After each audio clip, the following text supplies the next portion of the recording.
uma vez já usamos. A frase é a seguinte: não existem duas pessoas rigorosamente iguais. Concordam? Claro. De facto é verdade. Não há ninguém que seja exatamente igual a outra pessoa. Cada indivíduo possui um modo muito específico de ser, de pensar, de se expressar e de manifestar os seus sentimentos e a sua afetividade. Daí dizermos nós, no senso comum, cada um é como é. Nós dizemos isso. Mas alguns são mais sensíveis. Eu não me refiro aqui à sensibilidade dentária.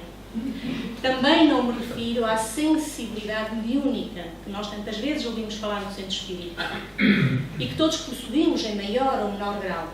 Essa sensibilidade ficará para uma outra vez. Refiro-me antes às pessoas que se ofendem com quase tudo, que sempre levam tudo demasiado a peito, demasiado a sério, que com elas qualquer piada, qualquer brincadeira nos faz primeiro pensar não sei quantas vezes, porque nós sabemos que com aquela pessoa temos que tomar muita atenção à nossa postura, ao nosso olhar, às palavras que utilizamos. Não é? Então, que podemos dizer a respeito destas pessoas? A sensibilidade, segundo pesquisas científicas, todos possuímos. Alguns estudos até já revelaram que, inclusivamente, as plantas possuem sensibilidade e respondem aos estímulos, que não dizer o ser humano. No domínio espírita, a sensibilidade é um atributo do espírito imortal. Um atributo a ser desenvolvido ao longo das sucessivas reencarnações. Trata-se, portanto, de uma qualidade, não de um defeito.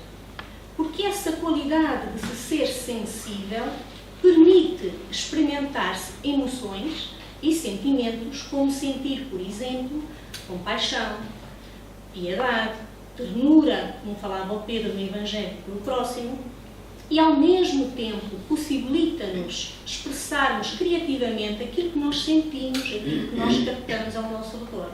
As pessoas mais sensíveis conseguem fazer isso. Seja por escrita, seja numa pintura, fazem-no. Existe, no entanto, alguma confusão entre o que é sensibilidade como qualidade, como um atributo da alma, e a sensibilidade como uma condição própria da nossa personalidade, por assim dizer. Aquela sensibilidade que nós dizemos, eu sou assim, a pessoa é assim. Porque achamos que a pessoa, pronto, é assim, não há nada mais a fazer.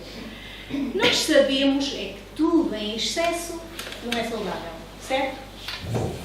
Então, recorrer à sensibilidade com exagero também não pode ser saudável. Servirmos-nos dessa ideia de que somos sensíveis, de que não nos podem dizer qualquer coisa, para justificarmos os aspectos da nossa personalidade, é algo imaturo e, por isso, precisamos de estar atentos. Então, a sensibilidade é algo mais importante do que nós pensamos. Ela pode ser, se já bem conduzida, uma porta de entrada para o equilíbrio, mas também pode servir de impulso para desequilíbrios espirituais. Tudo isto depende do tratamento vigilante ou invigilante que nós lhe dispensamos. Divaldo Pereira Franco diz que os sensíveis, não os sensíveis da mediunidade, atenção, os que se acham sensíveis, aqueles que nós apelidamos como não toques, flores de estufa, e esses se revelam precisamente pelo melindre. O melindre, diz Divaldo, é insegurança e movimento. Aquele que se ofende por qualquer motivo é eminentemente narcisista, mas não o sabe. Acha que merece todos os favores, toda a distinção, porque crê que se encontra num patamar de superioridade e isso não permite sequer comparação nem o desprezo das outras pessoas. Esta característica é típica do orgulhoso. E isso é que faz com que o melindrado tenha sempre alguma coisa a apontar e que nos faça sentir a nós tantas vezes como estrangidos. Porquê? Porque aos seus olhos mais habituados a reparar nas imperfeições dos outros, ele não tem ainda a capacidade ou sequer a coragem para realizar para si a sua própria autoanálise. Chico Xavier, através da sua mediunidade, escreve um relato de Emmanuel, onde o próprio Emmanuel diz a respeito do melindre: quem se melindra rasteja mais nos instintos básicos que nos valores éticos da razão, da compreensão, de dar aos outros o direito de serem aquilo que são. Para a pessoa melindrosa, tudo realmente a magoa. Mas ela tem um aspecto muito interessante. É que ela não tem problema algum em ser ela a magoar o próximo. Porque no seu modo de ver, a tal questão de se achar superior, os outros têm de ter resistência para o suportar. Enquanto que ela, ou ele, por ser então especial, não admite para si a possibilidade de lhe concederem algo que ele já julga que é um direito seu. Assim se travam tantos desentendimentos. Não vos fez isto recordar alguma situação? Acho que sim. Então, na tentativa de cada lado impor o seu ponto de vista, o que é que nós vemos? Vemos, por exemplo, diálogos transformarem-se em discussões. Do nada, se arma uma guerra. Vemos alguns bons momentos ser destruídos por atitudes, como a crítica, a censura e o julgamento rígidos. A doutrina espírita diz-nos que nós precisamos então ter cuidado com os melindres, porque eles fragilizam os laços humanos e a eles se associam outros sentimentos, como a mágoa, o ressentimento, a agressividade, o desejo de vingança. Vão a ver, não é? No capítulo 9 do Evangelho segundo o Espiritismo, nós encontramos a seguinte referência, isto a respeito do orgulho. O orgulho vos induz a julgar-vos mais do que sois, a não suportardes uma comparação que vos possa rebaixar, a vos considerardes, ao contrário, tão acima dos vossos irmãos, quer em espírito, quer em posição social, quer mesmo em vantagens pessoais, que o menor paralelo vos irrita e aborrece. E realmente a pessoa que se melindra com muita facilidade tem muito esta postura. Qualquer coisa a chateia, a iriça, como nós dizemos, não é? A exaltação da personalidade leva o homem a considerar-se acima dos outros. Julgando-se com direitos superiores, o ser humano melindra-se com o que quer que, a seu ver, constitua ofensa a seus direitos. A importância que, por orgulho, atribui à sua pessoa é o que naturalmente o torna também egoísta. E isto encontra-se na primeira parte do livro Obras Póstumas. E ainda no Evangelho segundo o Espiritismo, Pascal refere uma frase que eu considero interessante. Ele diz assim: demasiada rigidez mata os bons sentimentos. É que essas pessoas são realmente muito rígidas para com o outro.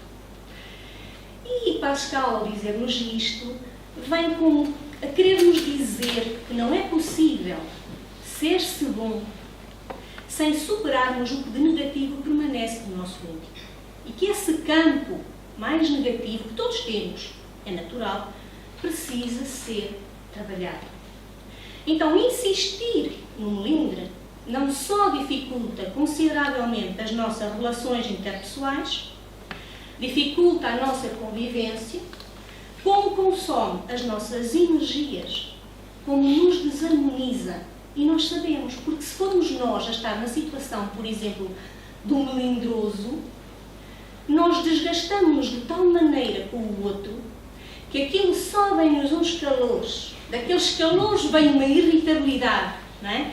E no fim, não sabemos se ao outro atingimos, mas que nós realmente ficamos doentes, ficamos, nem que seja temporariamente. Então, essa postura deixa-nos sequelas. Precisamos também de pensar nisso. A doutrina espírita, de caráter evolucionista, explica-nos que nós estamos assim. Mas não só nos diz isso. A doutrina espírita vem dizer-nos que nós somos assim porque, e isto é o ótimo da doutrina espírita, porque somos espíritos imortais, ainda em processo de amadurecimento e de aprendizagem.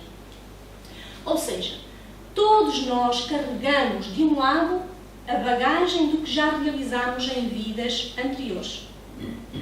Mas também carregamos ainda muitas imperfeições a vencer. Em virtude dessa necessidade de nos burilarmos, de nos aperfeiçoarmos, é que nos encontramos regidos pela lei da sociedade. Porque daí resultam oportunidades excepcionais de desenvolvermos competências interiores. Então, por isso nós dizemos muitas vezes, conviver é uma arte, é quase como uma ciência. E realmente a convivência parece que nos obriga a muita coisa. Ela revela as nossas verdadeiras características, que nós preferíamos não mostrar, mas que é precisamente nesses momentos que nós as deixamos transparecer, mas ao mesmo tempo também ela nos dá a possibilidade de nós podermos vencer algumas imperfeições, como seja o egoísmo, que já falei, a desconfiança, e ao mesmo tempo também nos dá a oportunidade de aprendermos mais sobre outros aspectos que se calhar ainda não temos tão trabalhados, como a generosidade, a tolerância, o perdão. Porque se calhar o que falta nesses momentos é disto. Lhe alguma tolerância, indulgência para com os outros, perdão. André Luiz, no livro Respostas da Vida, explica-nos isto muito bem, quando ele menciona assim uma frase, que também é engraçada, porque ele diz assim: a vida vem de Deus, a convivência vem de nós. Se encontramos uma pessoa difícil na nossa intimidade, é porque essa pessoa é a criatura exata que as leis da reencarnação nos trazem para o nosso próprio aperfeiçoamento. Ou seja, aquela pessoa não está ali, muito menos por castigo, como muita gente julga, não é? E não está ali por acaso. Então nós agora já começamos a compreender melhor o quanto é imprescindível fazermos aquilo que tantas vezes também dizemos na casa espírita, fazer ao outro aquilo que gostaríamos que nos fizessem. Porque os maiores conflitos na convivência não nascem somente do que se disse ou do que se fez. Também nascem da forma como nós agimos hoje e ontem, ou seja, noutras vidas. É preciso ler com mais detalhe o capítulo das simpatias e das antipatias terrenas, mas porque não temos grande tempo, eu vou avançar. Então, o que é que nós podemos fazer para começar a trabalhar essas mazelas ou imperfeições da nossa alma e darmos partida para a conquista das nossas virtudes? Então, primeiramente, precisamos fazer uma viagem para dentro de nós. O Espiritismo constantemente nos convida a isso. Precisamos estudar as nossas deficiências, não é? E iniciar a grande jornada de amadurecimento com as dificuldades naturais de toda a reconstrução. Ou seja, não vale a pena pensarmos que o caminho será fácil e que vir à casa espírita uma vez ou outra, o assunto fica resolvido. Depois é preciso procurarmos entender também as limitações do outro. Ou seja, nós não precisamos apenas de fazer a viagem para dentro de nós, precisamos também de olhar com outro olhar para o outro. E muitas vezes esquecemos isso. Então nós precisamos de olhar para o outro da mesma forma que queremos que o outro olhe para nós. É então conveniente não esquecermos que cada pessoa está num nível diferente de evolução intelectual, moral, espiritual. E isso explica muitíssimo estas divergências de opinião a respeito de um mesmo assunto. Isso também nos permite lembrar que as pessoas agem como agem de acordo com o conhecimento que têm. E esse é outro aspecto que nós, muitas vezes, largamos para trás. Não queremos saber. Não nos cabe esperar que essas outras pessoas que lidam connosco ofereçam mais do que podem. Mas nós, no nosso nível de entendimento, quantas vezes não desejamos precisamente isso? Que o outro dê, porque tem obrigação disso, porque eu mereço isso. É necessário, em vez de nos colocarmos nessa posição, esforço próprio. Porque nós também não conseguimos oferecer aquilo que nós não temos. Então, por que esperar que os outros nos ofereçam mais do que aquilo que podem?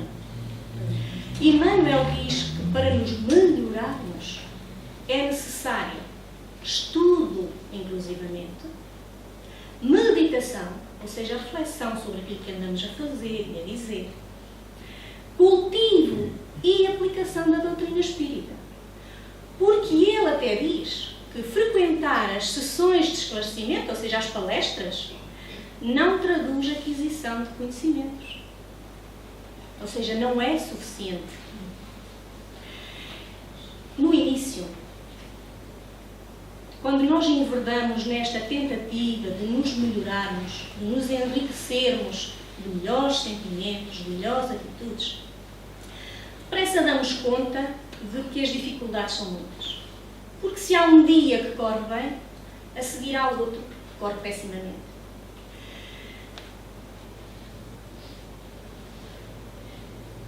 O egoísmo, que é a chaga da humanidade, no dizer do Espírito Emmanuel, essa particularidade é que está ainda muito forte em nós. E por estar tão forte, diz-nos Emmanuel, que ela constantemente nos puxa para baixo. Porque se calhar é mais confortável, e por isso acabamos por desistir tantas vezes, permanecer naquele patamar onde já nos encontramos há tanto tempo. Ele diz ainda que, evolutivamente, nós estamos muito mais próximos do começo da plenitude. E essa plenitude nós ainda não fizemos assim tanto para merecer. Mas como nada nos é impossível alcançar, que é o nosso dever? Sobretudo agora que sabemos da imortalidade da alma, da reencarnação e por aí adiante. Então o nosso dever é o de tentarmos sempre. Não desistir. Tentar sempre, ou seja, não 7 vezes, mas 70 vezes 7 vezes. Quer isto dizer o quê? As vezes que forem necessárias. Porque não podemos esquecer que o objetivo essencial é o nosso adiantamento moral e também intelectual. Então, progredir, viver com essa noção de que estamos cá para progredir, deve ser sempre a meta prioritária para todo o ser humano. E nesse sentido vale a pena recordar aquela frase que nós dizemos também tantas vezes aqui. Reconhece o verdadeiro espírita pela sua transformação moral, pelos esforços que emprega para domar as suas más inclinações. Por aqui é que se reconhece se nós efetivamente estamos a tentar, a não desistir. Então não esqueçamos que se certa pessoa se assemelha a uma pedra no nosso caminho, também é uma expressão que nós usamos muitas vezes, provavelmente nós também somos uma pedra no caminho de alguém. Nós só vemos o outro como uma pedra, mas esquecemos que nós também somos um grande pedregulho ainda. Tudo na vida tem um teor educativo. O parente, o colega, o chefe lá do trabalho, está junto de nós, mas não por acaso, que o acaso nem sequer existe. As divergências que existem entre nós na nossa convivência diária são antes, então, uma oportunidade de aprendermos a lidar com o nosso lado menos nobre, vamos lhe chamar assim.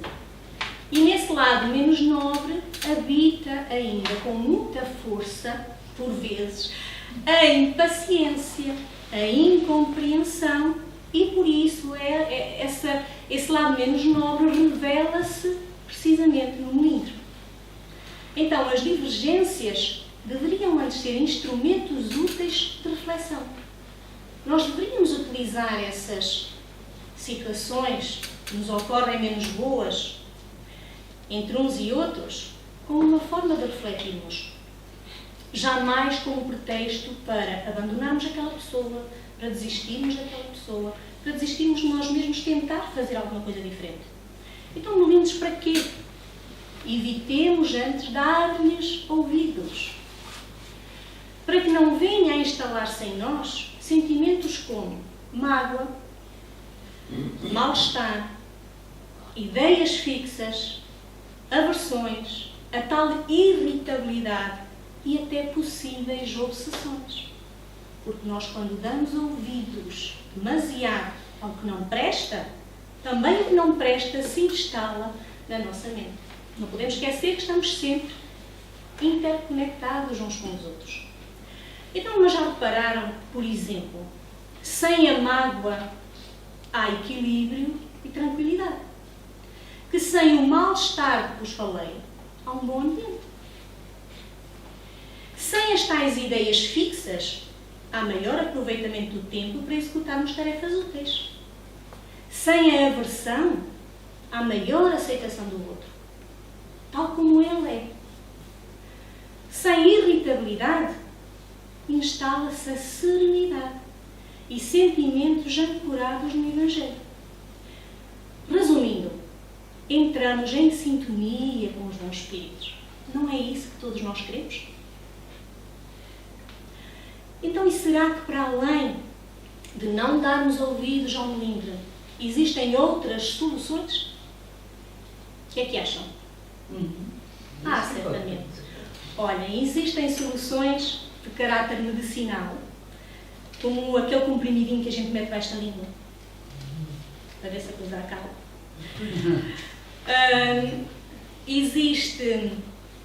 Existem também as gotas, para ver se ficamos menos nervosos, se andamos mais calminhos no dia a dia. Por outro lado, podemos, por exemplo, fazer respiração profunda e controlada, também é uma das recomendações. Às vezes precisamos de contar até 10, outras vezes até 50 e outras vezes até 100, mas faz parte. E há ainda outros recursos, que eu vou dizer-vos, são mais baratos, porque são gratuitos, e são comprovadamente eficazes. Como? Colocar em prática os ensinamentos de Jesus, em especial o que nós podemos ler no Evangelho segundo o Espiritismo, no capítulo 17, os bons espíritas, o homem de bem. Esse é um dos remédios. Agir com indulgência para com as imperfeições alheias é outra forma. Ser-se indulgente não é sinónimo de inoperância diante de um erro, não é sermos coniventes com aquilo que o outro está a fazer de errado. É uma forma de abordagem que, acompanhada com um bom diálogo, pode evitar as tais discussões maiores. São Vicente de Paulo, no livro dos Médiuns, no capítulo 31, ele diz assim: a união faz a força. E esta frase é conhecidíssima. E ele ainda acrescenta: sede unidos para serdes fortes. Ora, aí está. Igualmente importante é que tudo o que aqui ouvimos não só entre em nós no momento em que aqui estamos, mas que venha a sair de nós, na nossa postura diária, na nossa atitude para com os outros. O que o Espiritismo objetiva é precisamente isso. Ou seja, que nos transformemos em criaturas mais esclarecidas por um lado, mais dotadas de uma mente mais equilibrada, mais arejada, e também passemos a atuar com um coração mais puro. Mas de que importa nós crermos na existência dos espíritos se essa crença não fizer com que o outro se torne melhor, com que nós nos tornemos melhores? O que interessa? Nada. O que importa ao avarento ser espírita, se, por exemplo, ele continua a ser avarento? Nada. O que importa ao orgulhoso se conserva cheio de si? De nada serve. E de que serve ao invejoso se ele permanece dominado ainda pela inveja? Também de nada serve, vimos aqui. Então, com o objetivo precisamente de nos ajudar, nós temos este espaço, agora mais ampliado. Não interessa muito aos centros espíritas verem os seus edifícios aumentados, se bem que este até aumentou recentemente. Mas interessa a divulgação desta doutrina. Então, o centro espírita, nesse sentido, tem o atendimento, a palestra, tem o passe, tudo recursos para nos ajudar. Tem os grupos de estudo, tem também a assistência social. Porque aí também estamos a exercitar muito daquilo que aqui ouvimos dizer, não é? E isto é para todos, que é o mais engraçado. É para todos, é gratuito, sem imposições, sem discriminações, num ambiente, como vocês veem, de fraternidade. Então, todas as atividades do Centro Espírita estão vocacionadas para servir e para educar. E, obviamente, que eu, neste momento, estou a falar para quem nos ouve lá fora, se calhar pela primeira vez. E que ainda pensa, o que é que será isto? O que é que eles falam para ali? Não é? Como é que eles passam aquela hora? O Centro Espírita visa esclarecer, obviamente também consolar, tem este papel educativo. Porquê? Porque nós sabemos que ao nos evangelizarmos, evangelizamos o lar, no exemplo que nós damos, e por consequência isso reflete-se na sociedade que ganha com mais crescimento e amadurecimento do ser humano que a compõe. Então nós precisamos de pensar em tudo isto. E antes de reagir, por que não refletir? Pensemos seriamente no melindre. Façamos o que nos diz o Evangelho, que nos recomenda Emmanuel, o que nos diz Divaldo. E agora pergunto para você que está aí a ouvir-nos à distância, o que é que está à espera para vir visitar-nos, para vir conhecer o Espiritismo? Eu conto consigo. Até outro dia e muito obrigada.